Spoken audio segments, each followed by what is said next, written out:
All right, guys, so we have another series highlight. This one is going to be the Magic TreeHouse series. So, this is a solid third grade reading level. I like it because it is fiction, it has a good story, but it also has a lot of historical facts. So, as you read these books, you're going to see a lot of stuff that actually happened in history. This is a very vast series. You have all sorts of different topics from dinosaurs to pirates to castles and knights, polar bears, igloos, almost anything you can imagine is in this series. So I started with number 14. It's one of my personal favorite, not only because we are going back to ancient China, but also because our story today has to do with books, which automatically got me interested. So let's dive into the Magic Tree House number 14, Day of the Dragon by Mary Pope Osborne.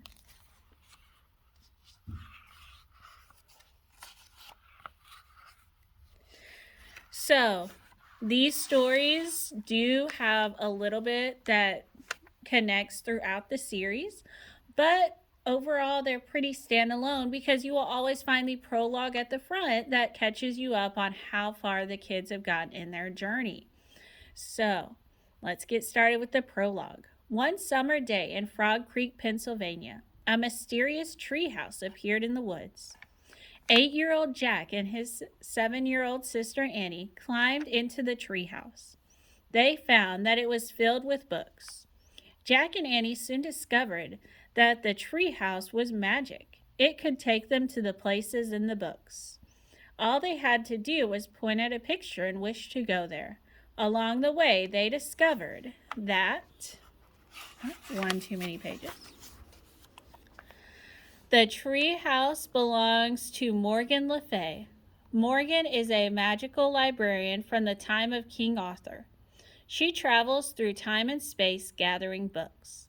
In Magic Treehouse number 12, Polar Bears Past Bedtime, Jack and Annie solved the last of the 4 ancient riddles and became master librarians. To help them in their future tasks, Morgan gave Jack and Annie secret library cards with the letters ML on them. Jack and Annie Jack and Annie's first 4 missions as master librarians are to save stories from ancient libraries. When their first adventure ended, Magic Tree House number 13, Vacation Under the Volcano, Morgan asked them to return to the treehouse in 2 weeks to go to China and save another story. Now those 2 weeks are over. So that kind of got us up to speed on what's been happening, and now we are on the Day of the Dragon King. Number 1, the Bamboo Book. Annie peeked into Jack's room. Are you ready to go to China? She asked. Jack took a deep breath. Sure, he answered. Bring your secret library card, Annie said. I have mine in my pocket. Yep, said Jack. He opened his top dresser drawer and took out a thin wooden card with the letters ML on it, shimmered in the light. Jack dropped the card into his backpack. Then he threw in his notebook and pencil. Let's go, said Annie. Jack pulled on his backpack and followed her. What are we in for today? He wondered. Bye, Mom, said Annie as they passed their mom in the kitchen. Where are you going? She asked. China, said Annie.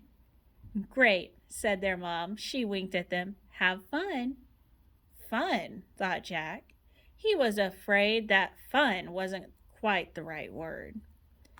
Just wish us luck, he said, as he and Annie headed out the front door. Good luck, called their mother. If only she knew we aren't pretending, Jack whispered to Annie. Yeah, said Annie, grinning. Outside, the sun shone brightly. Birds sang, crickets chirped. Jack and Annie walked up the street towards the Frog Creek woods. I wonder if the weather will be this nice in China, Annie said. I don't know.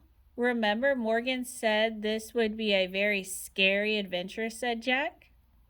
They're always scary, said Annie.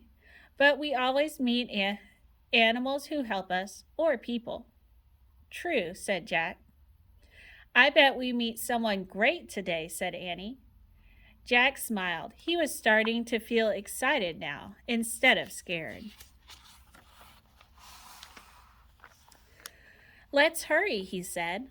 They ran into the Frog Creek woods. They slipped between the tall trees until they came to a huge oak. Hello, came a soft voice they knew well. They looked up. Morgan was peering down from the magic treehouse. Ready for your next mission as master librarian, she asked. Yes, said Jack and Annie. They grabbed the rope ladder and started up. Are we still going to China? Asked Annie when they had climbed into the treehouse. Indeed, said Morgan. You are going to ancient China. Here is the title of the story you must find. She held up a long, thin strip of wood. It looked like a ruler, except it had strange writing on it instead of numbers. Long ago, the Chinese discovered how to make paper. It was one of the world's most important discoveries, said Morgan. But you are going to a time earlier than that, to a time when books were written on bamboo strips, like this one. Wow, said Annie, pointing at the figures on the bamboo. So this is Chinese writing.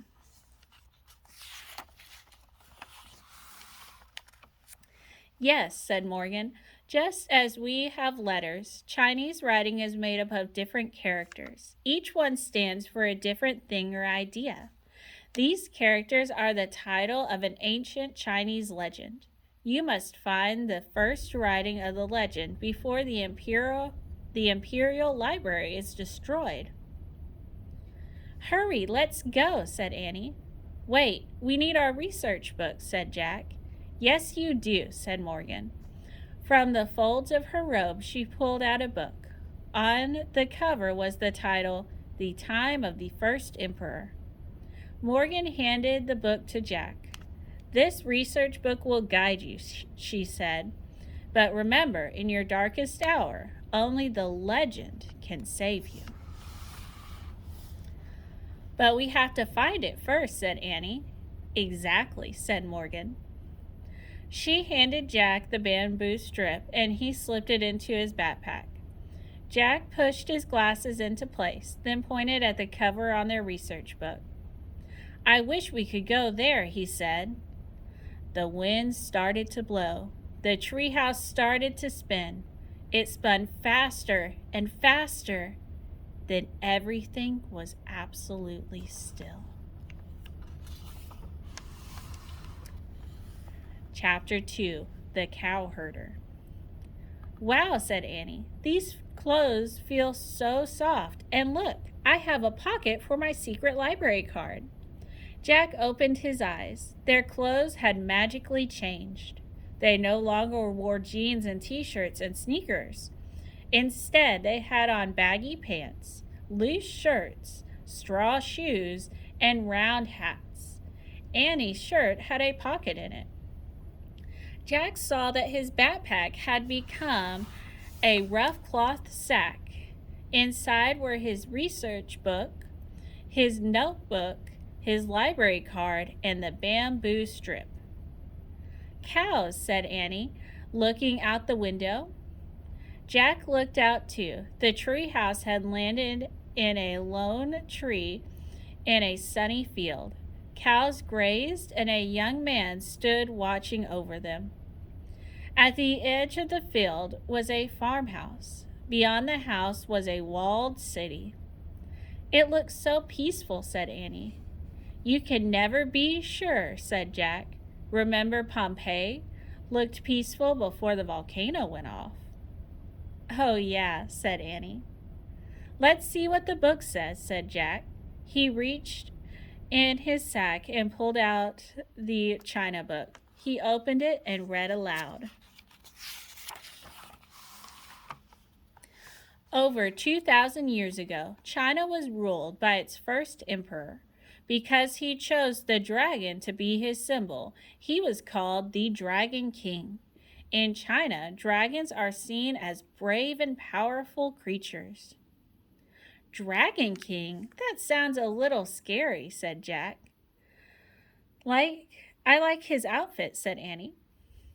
Next to the writing was a picture. It showed a man wearing a rich, flowering robe with wide sleeves. He also wore a tall hat with beads hanging from it. Jack pulled out his notebook and wrote, "First Emperor called Dragon King." "The book we need must be in the Dragon King's library," said Annie. "I bet his palace is in that city."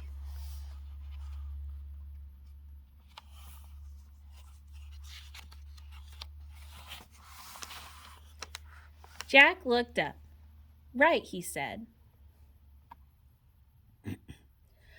"And that's how to get there." He pointed across the field to a dirt road that led to the walled city. "Good plan," said Annie. She climbed out of the treehouse and started down the rope ladder. Jake threw the china book, his notebook into his sack. He slung the sack over his shoulder and followed Annie. When they reached the ground, they started through the field. "Look, that guy's waving at us," said Annie. The man tending the cows was shouting and waving. He started running towards them. "Uh-oh. What's he want?" said Jack. A moment later, the man stood in their path. He was young and handsome with a kind face. "Can you do me a great favor?" he asked. "I would be most grateful." "Of course," said Annie. "Give a message to the silk weaver. You will see her at the farmhouse," said the young man. "Tell her to meet me here at twilight." "Sure, no problem," said Annie. The young man smiled. "Thank you," he said. Then he started to leave. "Wait, excuse me," said Jack. "Do you know where we can find the Imperial Library?" A look of horror crossed the man's kind face. "Why?" he whispered. "Oh, I just wondered," said Jack. The young man shook his head. Beware of the Dragon King," he said. "Whatever you do, beware." Then he turned and ran back to his cows. "Oh, man," whispered Jack. "Now we know one thing for sure." "What?" asked Annie. "This place is not as peaceful as it seems," said Jack. Chapter 3: The Silk Weaver.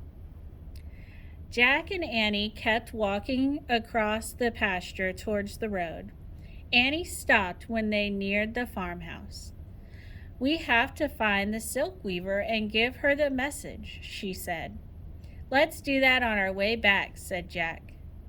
"I'm worried about finding the Imperial Library."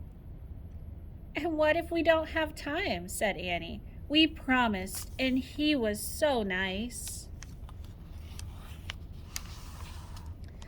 Jack sighed. "Okay," he said, "but let's find her fast. And remember to keep your head down so no one will notice us." Jack and Annie bowed their heads as they hurried towards the house. As they got closer, Jack peeked out from under his hat.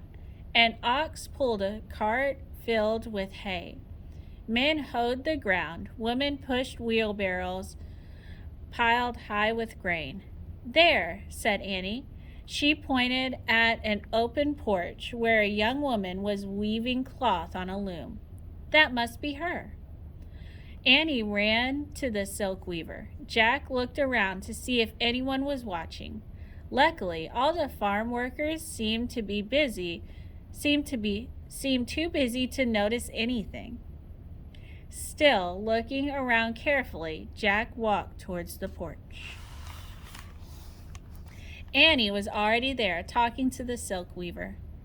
"What did he say?" the young woman asked. Her voice was soft but strong. Her dark eyes glowed with happiness. "He said you should meet him in the field at twilight," said Annie. He's so handsome." "Yes, he is," the silk weaver gave Annie a shy smile, then reached down to a basket near her loom and picked up a ball of yellow thread. "It was very brave of you to bring me the message," she said.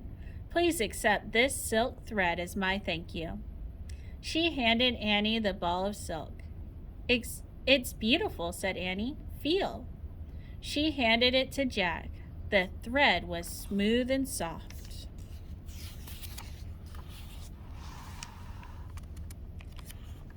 "How do you make silk?" said Jack.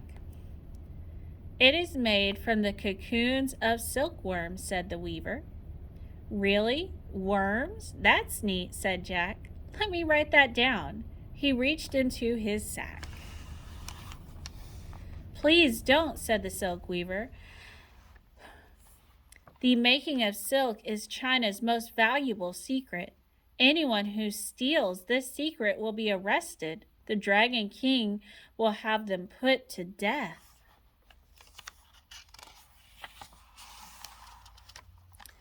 "Oops," said Jack. He dropped the ball of silk into his sack.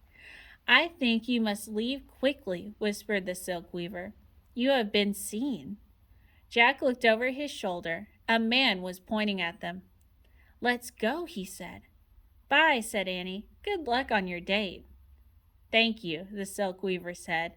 "Come on," said Jack. They hurried away from the silk weaver. "Stop!" someone shouted. "Run!" said Annie. And that puts us close to the 20-minute mark, so we're going to take a break and start on chapter 4 in a minute.